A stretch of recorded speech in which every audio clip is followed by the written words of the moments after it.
Welcome to the monthly market report for Keeping Current Matters for the month of November 2020. We've got a lot to talk about. We've got a lot to discuss, a lot of insights. So look forward to getting into it. So let's get started today. As we think about this monthly market report here, we're in November 2020. At this point, when I'm recording it, the election results haven't been, finalized, and I'm sure in the coming days and weeks that will be. But as we get things kicked off, we've got a lot to talk about today, and where I wanted to start is, sharing my screen and going back maybe in time just a little bit to what we shared earlier this year in April of 2020.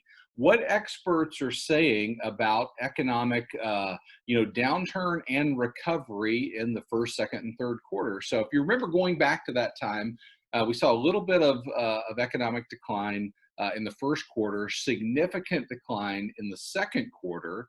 And then ultimately, the forecast was in the third quarter for there to be economic recovery in this V shape. Now, I'm not sitting here saying let's talk more about the V shape. We talked a lot about that over the summer. But what I want to go back and do is I want to go back and show you what has actually happened now that the economists have given us the initial, what they call the advanced estimate of GDP for the third quarter.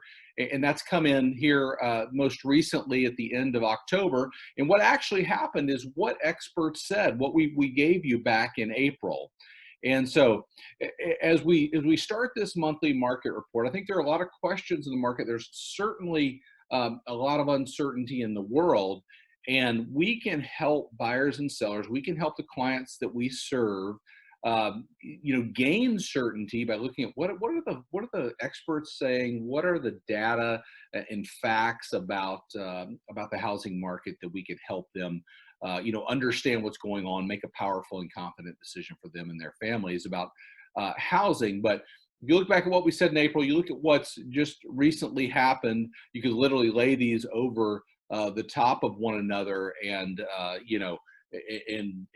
you're able to create that certainty for the folks that you serve. And I bring this up because of a quote that we've used before, and I want to bring it back from the Wall Street Journal. It says, news stories often describe the coronavirus-induced global economic downturn as the worst since the Great Depression.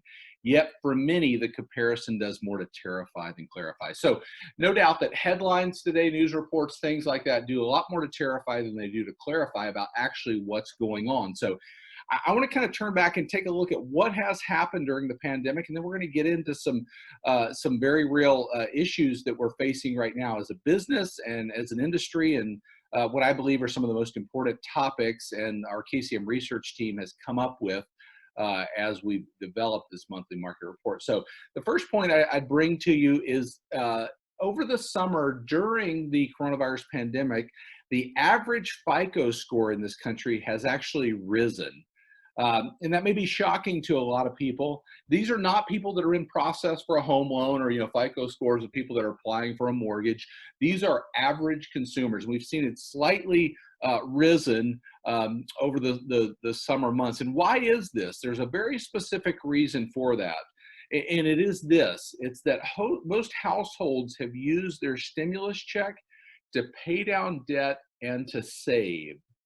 35% of those receiving stimulus used it to pay down debt, to retire debt. 36% of those people receiving it saved that money. You've probably seen some news stories about deposits rising across the country. 29% spent the money, and I'm not saying that there's not a reason that people need this and that the stimulus was not impactful, because it was, but a lot of people, 2 out of 3 almost, used it to pay down debt or save, thereby improving their financial situation, raising their FICO score, and giving them a better a better situation going forward. And I think that, as we go back and we look at what I said before about news headlines doing more to terrify than clarify, I don't think it's something that's being talked about in the news in general. The other thing that's very interesting about the world that we live in right now relative to business is the number of business applications across the U.S. has skyrocketed this year. And that's really a tribute to innovation across this country, as people have seen here's a need through the pandemic. I can shift my business. I can create a business. I can do something different to be able to meet the need of consumers in today's market. There is no doubt there have been a lot of businesses that have been impacted in a negative way going through the pandemic. But there's been so much response of people saying, "I'm going to start a business. I'm going to do something that's going to serve a need in this country." And it's no different than the housing crash back in 2008. A lot of the great companies that are around today were started in that innovation was birthed during the downturn of the Great Recession. So I think there's positive news there relative to businesses and people starting businesses to innovate and meet a need through this, health crisis that's caused an economic crisis across the country in the year that is 2020. Now, the interesting thing is we look across the country at consumer spending. We know that in a large majority of states that consumer spending is very near to where it was at the first of the year. So we go back to January 1st, we look at where consumer spending is as compared to that.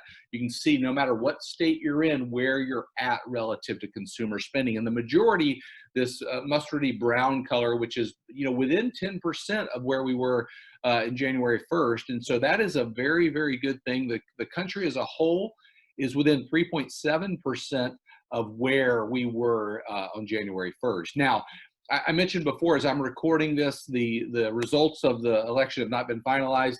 And I think we can say confidently, no matter who is elected, there's likely to be another stimulus package passed, which is going to help consumer spending, going to help push the economy forward as we see a rise in coronavirus cases, a rise in things going into these winter months. And so I think we can be encouraged with consumer spending across the country and where that's at, and hopefully seeing that recover as we continue on throughout the year. Now, the question that's on a lot of people's minds, a lot of things we've talked about over the summer is unemployment. And I've got a look here. We haven't used this slide in a while, but it's the weekly filings for unemployment, the weekly claims across this country since this started in late March. And as you look at this, you can see kind of where we've been. There's certainly the height towards the end of March, around 7 million people in 1 week claiming unemployment. Most recently, about 750,000 claiming unemployment in the most recent week. But we've been in this area for the last couple of months, around 800,000 or 900,000 people, filing for unemployment each week. We want to see that continue to come down, but we're kind of hovering in that area. Now, the interesting thing about that is as people continue to apply for unemployment, people are getting their jobs back and coming off of unemployment. Now, this is a look at those currently receiving unemployment insurance. And again, I go back to May, the height of this, we saw almost 25 million people receiving unemployment insurance. Most recent count, about 7.3 million. And while we've hovered in that 800,000 to 900,000 people applying in that range, each week there you can see we've seen a decrease of those receiving unemployment insurance. Most recently, about 500,000 of those coming off, for a total number of about 7.3 million receiving unemployment insurance. Now, I think that is it's sobering news. I'm not suggesting that 7.3 million people on unemployment is a good thing. Certainly not 25 million, but we want to see that come down. The Federal Reserve came out with a very interesting quote here that I want to read to you. It says, "Data from the survey of business uncertainty suggests that the road forward is going to be a tough slog. Businesses hold tepid expectations for year-ahead employment and sales growth. Expectations are, in fact, so tepid that based on the latest average projection, it will take firms more than 4.5 years to recover from their pre-COVID employment levels." Now, a couple of things there. First of all, 4.5 years to recover from pre-COVID employment levels. You go back and look at some of your slides in the monthly market report. We've been talking about that. Experts have been saying it's going to be about 4 years before we get back to where we were relative to unemployment. If you remember that depth versus length slide that we used a lot of times. So that's certainly not a surprise there. The other one is just the road forward being a tough slog. I think we're looking at this going, experts are saying, okay, this is, we're not out of the woods here. We don't have a complete picture of recovery yet. And we've got a far ways to go yet in how we recover here. So we're going to stay on top of that.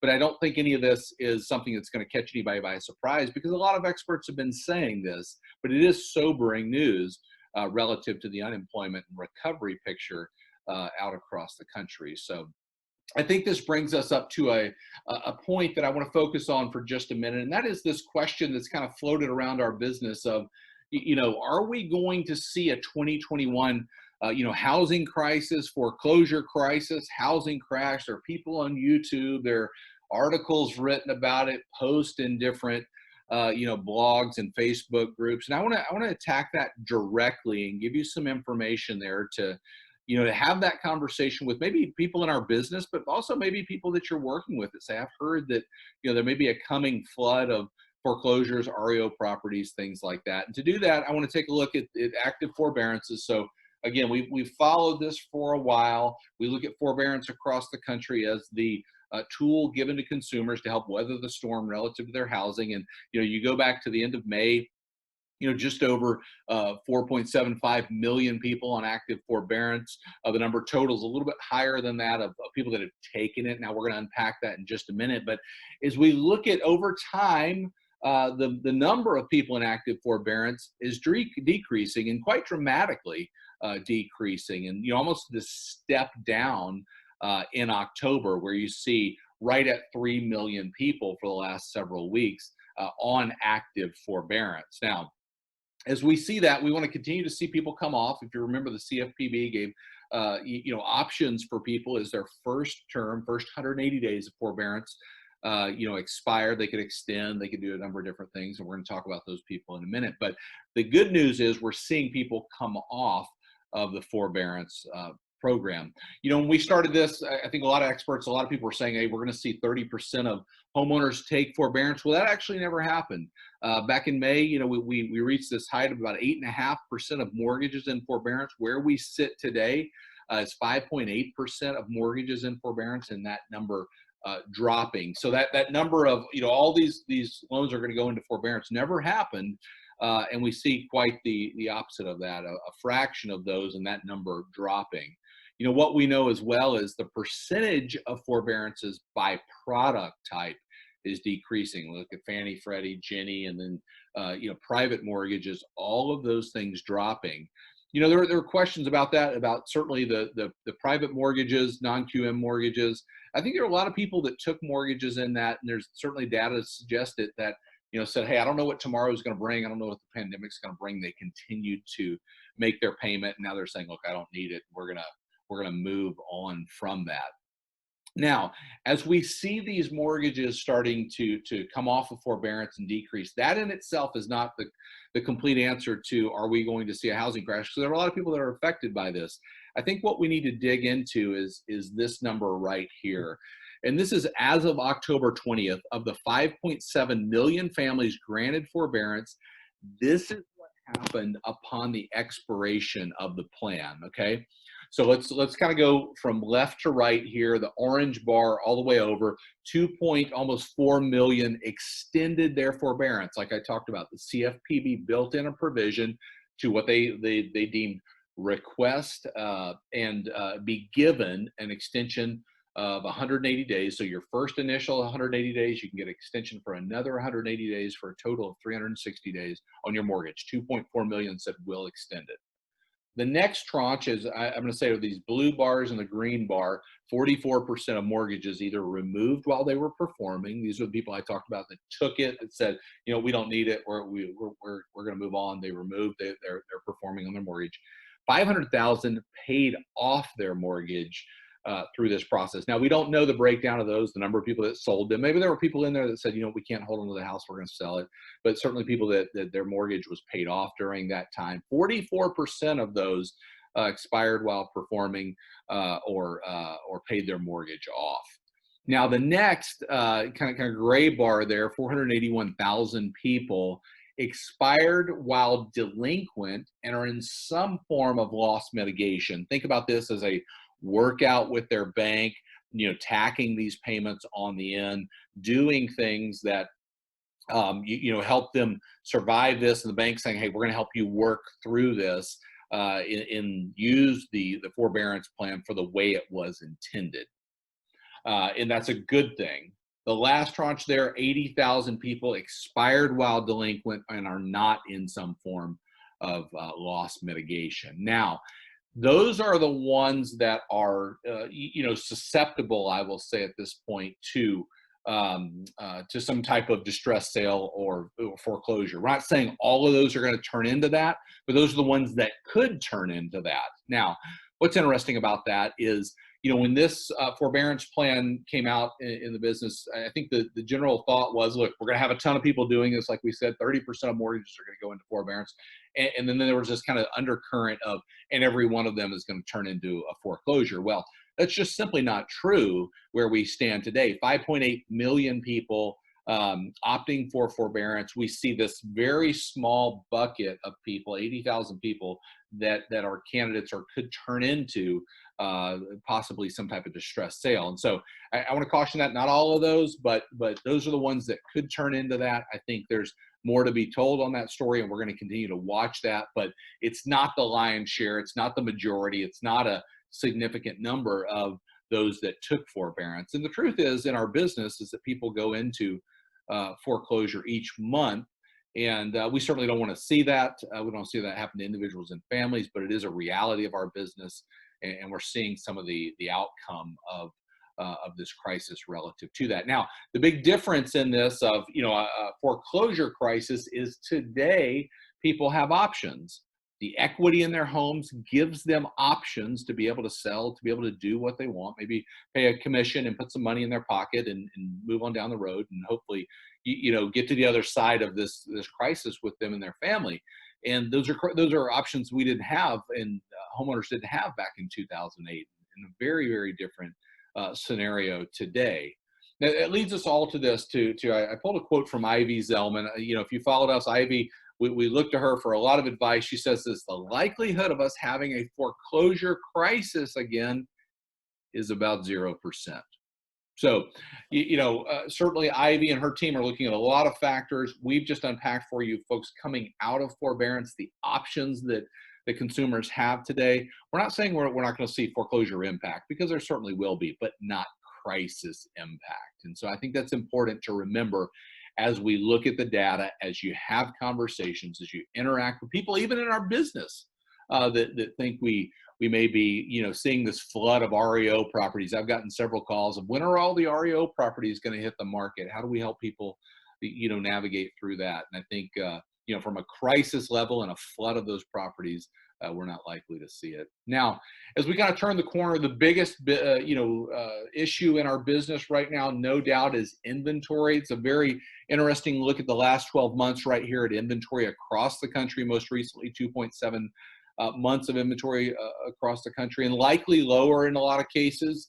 And as we go through these winter months, we know that the deficit of inventory across the country is the biggest need. It is really the thing that can hold back our business. If we're not able to bring inventory to market, we're not able to sell homes. We've talked a lot about the economic impact of a home sale across the country, and we know that's driving the economy right now. And I think our job right now is to help bring those listings back to market. If we take this look at the year-over-year change in listings, it's the look at supply of homes coming to market versus the inventory of homes in the market.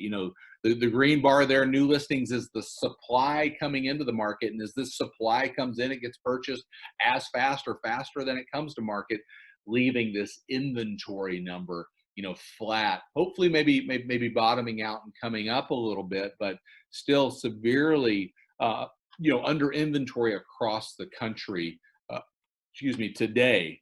Now, I think the thing that we want to start to look at is, why is that? We've talked a lot about those that have not put their homes on the market this year for a lot of reasons. Zillow just came out with a study last week of the top 3 reasons homeowners are not putting their homes on the market.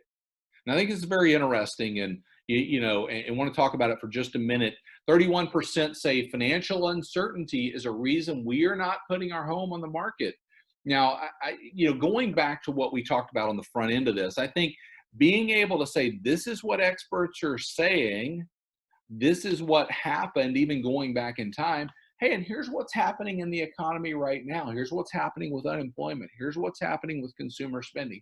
Here's what's happening with, even credit across the country, to help people understand what's going on financially in consumers across the country. 34% say life is too uncertain right now, and you can't argue with that. There's a lot of uncertainty in the world.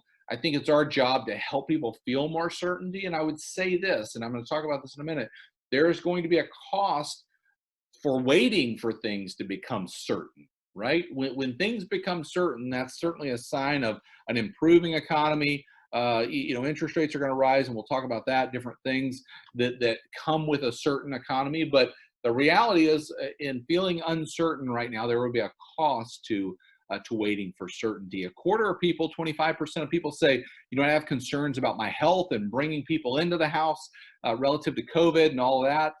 And so I think there's more work to be done there to show people how we can safely help them transact the purchase or sale of a home. So, top 3 reasons, big reasons there. Jeff Tucker from Zillow goes on to say this: homeowners who feel life is uncertain right now may think they can get a strong price if they delay selling until they have more clarity. The catch is waiting to sell may raise the cost of a trade-up, and this fall's record low mortgage rates, which make a trade-up more affordable on a monthly basis, are not guaranteed to last. So, what Jeff's saying there, and I think all of us know in our business, low rates are not guaranteed to last. And, even in some complacency and buyers and sellers going, well, we don't have to do anything. Rates are going to be low for a while. I think is what we need to be looking at and saying, okay, there'll be a cost for some people that'll look back in the rearview mirror and say, wow, things were really, really good then, and I should have done something. If we talk about as we look into the future right now, what we can see, our projections on home prices, very positive. We still have CoreLogic as an outlier at 0.2%. I talked with our research team this week. We're going to reach out to them and just say, what are you seeing out there that, that others are not seeing? We trust CoreLogic, but certainly their forecast doesn't make sense. But if we look back over, what others are saying, Zillow at one end, MBA on the other end, a lot of people in the middle, 4 or 5% appreciation going into next year. Again, going back to, if you wait for that certainty, you're going to be seeing appreciation going into next year. So the same house is going to just, it's going to cost you more relative to that. So the price is going to be higher, and the cost, ultimately determined by rising mortgage rates, is going to be higher. The MBA's most recent forecast has come out, and forecasted, you can see it here, 3.3 next year, 3.6, 3.9 in the years following, which, if we look at that, I'm not saying that's a high interest rate on a 30-year fix. It's a very good interest rate. But, the reality of the place that we live in today in interest rates, it makes a 4.5% or 5% mortgage look high. And I think we have to be mindful of the consumer's, thought or mentality around that. And no doubt, as we go forward, we don't have a crystal ball. We can't say when, we can't say what's going to happen. But as the economy improves, as rates, tick up, it's going to cost more. So, it's going up in price, and the interest rate is going up, and that will be the price of waiting for certainty in the market. Now, the other thing that was just mentioned in the quote is home affordability. Now, we use the Home Affordability Index from NAR to look at how affordable are homes. We've seen that in a range right now that's still very affordable, 159 on this. If you remember how to read this, the higher the index, the more affordable a home. And affordability was certainly very, very high during the years that distressed properties dominated the market back in the housing crash. And where we stand today is very good relative to history. If you look at years, before the housing crash, we're above that. Now, I think the question is, what's coming ahead? Mark Fleming from First American covers this. He says the good news is that affordability remains significantly higher than 1 year ago, mostly due to falling rates. 1 month does not make a trend, but this month's decline in affordability signals that current dynamics producing faster house price appreciation may begin to erode the affordability gains of recent years. So homes are appreciating. We know in the last 12 months, home has appreciated as home has become, more and more important to people. More and more people have purchased those homes. We have limited supply. Prices are rising, and that rise in price, that rise in interest rates going down the road is going to erode away some of the affordability gains we've seen. So I think that's important to remind the customers that we're working with that is the reality of the market right now. Certainly not trying to force them to do something they don't want to do, but making them aware and educated of this is what's happening in the market so they can make the best decision for them and their families. Now, as we look at all this information, a lot of things happening in our market, in the world in general, no doubt. But staying on top of it, staying current with everything that's happening, is the key to being able to deliver certainty to the clients that we serve. And I think certainty in an uncertain world is what we're talking about right now in the month of November. Coming up soon here on December 4th, the winter buyer and seller guides will be out. It's a great tool to use that is written for this market to help people that are thinking about, we've thought about buying a house, we've thought about selling a house, to get these in front of them and have that conversation. So grateful that you invest this time in the monthly market report. We're grateful for your support, and we look forward to seeing you back here next month.